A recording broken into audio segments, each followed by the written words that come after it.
Davis. I appreciate that very much, and continue eating. I know better than to stop people halfway through their salad, so please continue on, and I'll just speak for a few minutes, and then you get along with your event. And I was doing the math. I see now that I'm in here, you all have done the math too. 75 years ago was 1939, but on the way over here, I was doing my math and thought, wow, that's, as a trivia buff, I'm thinking Gone with the Wind, Wizard of Oz, and the Northwest Chamber, the three biggies.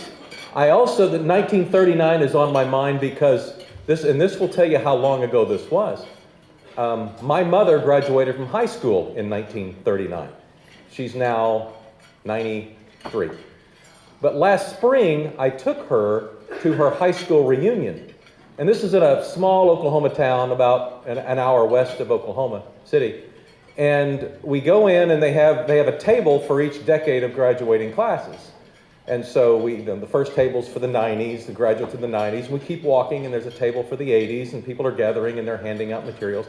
And we go to the 70s, and the 60s, and the 50s, and the 40s, and then we realize we've run out of tables. There was no table for my mother's class, and she wasn't insulted, but I kind of was. And so my mother then realized that, upon examination, that she was the only member of her class there. And she said, a few minutes later, she said, "I can't believe none of my classmates came." And I said, "Mom, they're dead." She goes, "Well, okay then." It was a long time ago. You all are to be congratulated for keeping this going so long. 75 years ago in Oklahoma City, Route 66 would have been the key transportation element. It goes right through the heart of the area that you all represent. The Putnam City School District was one school, and it was extremely rural.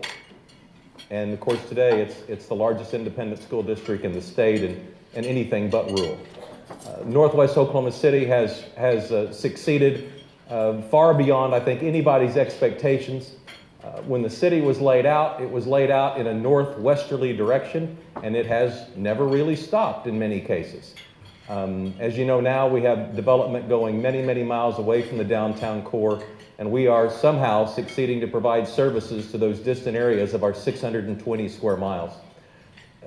This renaissance that Oklahoma City is experiencing is very much a tribute to those in the room, especially those who have shared the life experiences of many of us who survived the economic calamity of the 1980s, who went through the emotional struggles of the 1995 Oklahoma City bombing, and have emerged with more unity than any city in America and the most robust economy with the lowest unemployment in the United States.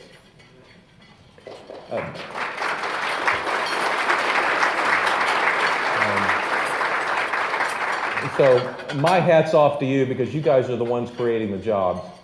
We have learned long ago that the best way to address the social issues that affect every city is to build an economy and to create a job. One more job in that family or a better job in that family is going to have a lot better luck of raising that family's situation to deal with the social issues than any number of government programs that we try to place upon them.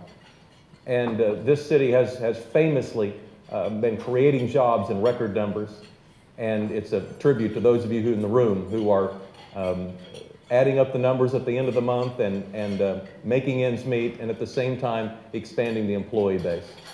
This is an incredible place, and I will leave with this. You may know that cities take inner city visits. Oklahoma City travels every year. We go someplace. Well, in the last couple of years, 25 different cities have chosen to make their inner city visit to Oklahoma City to learn about what we've done, to see the renaissance that they've heard so much about for themselves. And as you can imagine, with that many visits, we're pretty good at a well-rehearsed script for them. They come in town. We pretty much know what it is they probably want to see. We try to make sure that they talk to the people that are most intricate to their specific needs. And usually I'll get a chance to talk to them sometime before they leave town. But I remember thinking the last time this group was in town, a fairly large group, it was over 100 people from out of town. And as I saw them leave the room and get on the bus, I thought to myself, They are here to extract an idea or two that they can take back to their cities. The problem for them is what they can't extract from Oklahoma City is the unity that this city has created for itself. Those life experiences of the 80s and 90s are not duplicative in any other place. And in so many other cities, there's finger pointing. You've got business communities that can't support City Hall, or mayors that can't get along with their city councils, and that finger pointing points to a negativity, and that filters over to the voters who don't want to be the referees for the leadership. And in this city, we have somehow figured that out for the last couple of decades. In this city, the city comes first. It becomes before business leaders' self-interest. It comes before political leaders' self-interest. And that's the only way our city has come as far as it has. How many of you here read The Grapes of Wrath when you were a kid? Almost everybody. When I travel and I ask that question, I'm amazed at how many hands go up. I thought that was something we did in Oklahoma just to ensure that our children felt bad about themselves. But no, apparently it's almost universal. That Steinbeck's great work is required reading in schools throughout the country. And when you think back to that story of this poor, hardworking Oklahoma family that just couldn't find anything going for itself in Oklahoma, they put everything they own on a truck and they get on Route 66 and they head west toward what they hope is a better day. And it's amazing today that when you look at the Census Bureau statistics, we're seeing the wrath of grapes. The grandchildren of that generation's coming back. Census Bureau reporting more people are moving from California to Oklahoma City than vice versa. More people are moving from Texas to Oklahoma City than vice versa. These are incredible trends that you in this room have helped us establish, and we need to keep going. So thank you for your support of what we do. Pat, congratulations on your installment tonight. I wish I could stick around and see the actual coronation. I'm sure it'll be a wonderful event. And if I can't make it in 75 years for your 150th event, I hope the mayor of Oklahoma City is there to pass along its congratulations to what's a long-running show in Northwest Oklahoma City. Thank you all for what you do.